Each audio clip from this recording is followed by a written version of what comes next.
So maybe it's worth starting with commenting on how I met Richard in the first place.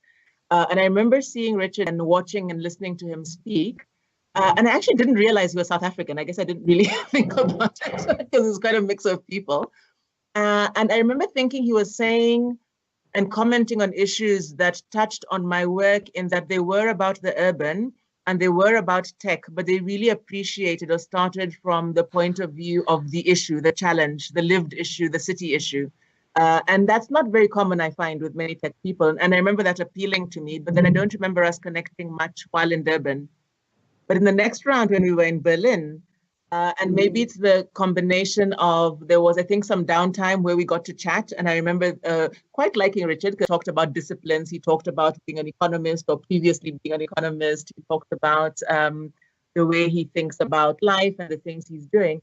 And so I think there was a human level connection, first of all, maybe even before a South African context connection, which I think we then got to. And I think what we found was a mutuality, sort of on a human level, but also on the level of content. Maybe also being in an innovation space, we began to probably explore how these things could connect. I also had a problem. I had a problem because I needed a system built, and I was thinking about that. And Richard, in the way only Richard can do, was already thinking about how we could go about it and what was difficult and what wasn't so difficult.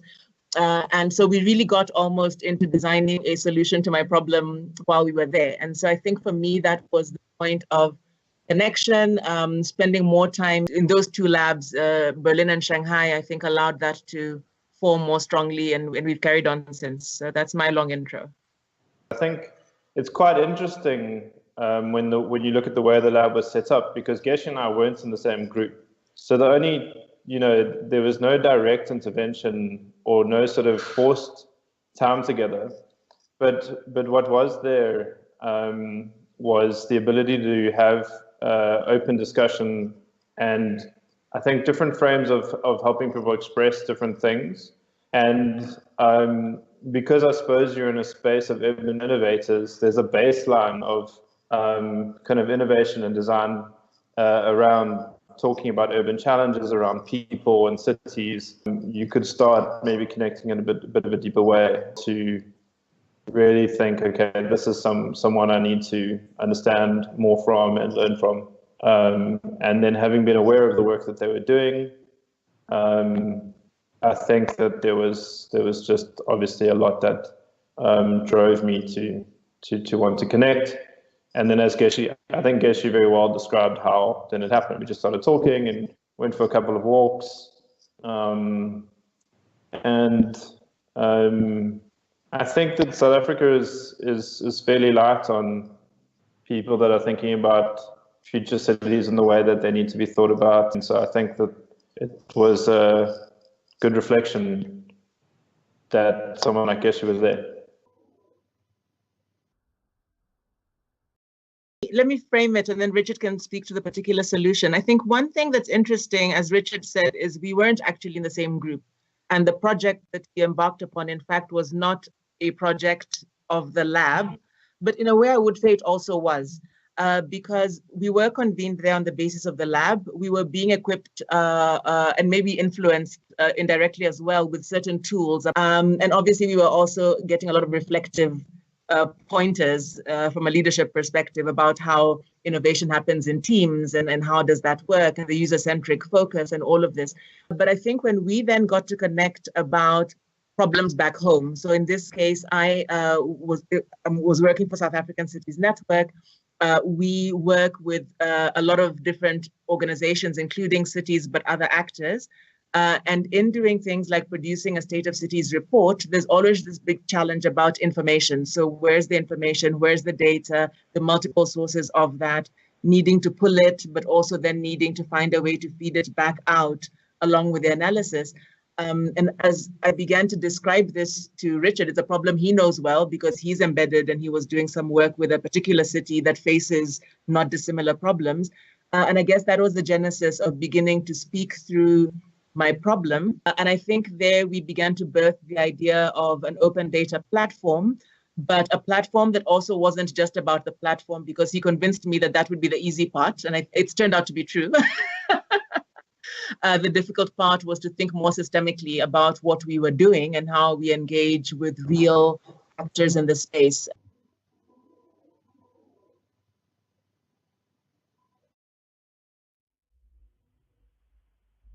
Sure. So the platform is called SCODA, the South African Cities Open Data Almanac. And really, a way to describe it in a sentence is to empower cities to make informed decisions on policy and planning that enables them to access the evidence in a real-time way and access data in order to plan cities that are more inclusive, more sustainable, more productive, well-governed, which is very much the frame of the purpose of South African Cities Network, which is a network which seeks to empower cities within South Africa to learn from what's working well, what's not working well, learn from each other. And what we're doing with this platform is really diving deep into what it takes to create a digital dynamic mechanism for policymakers and planners within cities to be able to access the evidence and to make decisions and policy which are reflective of future cities.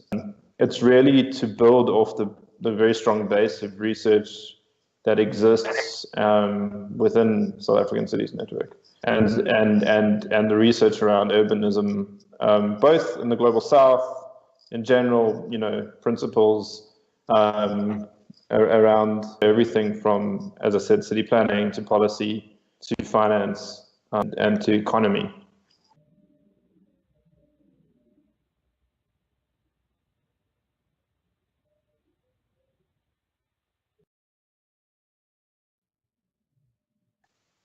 So that's a good question. I think we would have done something. I think we would have had an almanac that would almost have been maybe a standalone product. But I think the living, breathing, bigger idea, you see, like I said, when I was describing it, I was describing it almost as a project linked to a publication. And as you can hear, it evolved to being much more than that, and in a way, much more important to our bigger mission, which isn't to put out one publication. In fact, is to enable cities in a much deeper, much more profound way, which SCODA has become, and I think is increasingly becoming. I think what SCODA is now, and will probably grow to be, would not have been there if it hadn't been for this discussion, unless maybe we were lucky and maybe we'd put out an RFP and Richard happened to have bid for the work and maybe we'd have met each other. But barring that, it might have been something a lot smaller and simpler. I think one of the most powerful impacts of these labs are not the mechanisms or the tools that are taught, not the methodologies, not at all the projects that are ideated, but it is the enabling space. It is the being able to convene around a concept and bring the right people together and to provide them with the space and facilitation. And that's when the tools and the projects and the sort of things come in to form new ideas and new relationships and new connections. I think that without the lab, the ability to meet someone like Geci would have taken me months to years longer to just be able to get into the room and to connect. Not that, and not to say that Geci is unavailable, it's just to say that when you're trying to connect in this kind of world, everything is done on the frame of the local environment and ecosystem and permissions and gatekeepers and the like. And as someone who is starting out fairly new in this path, I think it would have taken me a long time to know that even that Geci was the right person to be talking to, that would resonate, and I could learn from, and that we could ideate together. And that is really, to me, one of the central powers of something like the Innovation Lab. The fact that we met in an equal and open and relaxed environment, but also very kind of around the issues and inspired by some of the things that would have been almost impossible to recreate. And I think that's the point, you know, it wouldn't be that a project would happen or wouldn't happen. It wouldn't be that people wouldn't have connected without it. It's the nature, frequency, efficacy, and impact of that connection and ideation, which is where the impact of the lab is. It's more that the nature would have been completely different.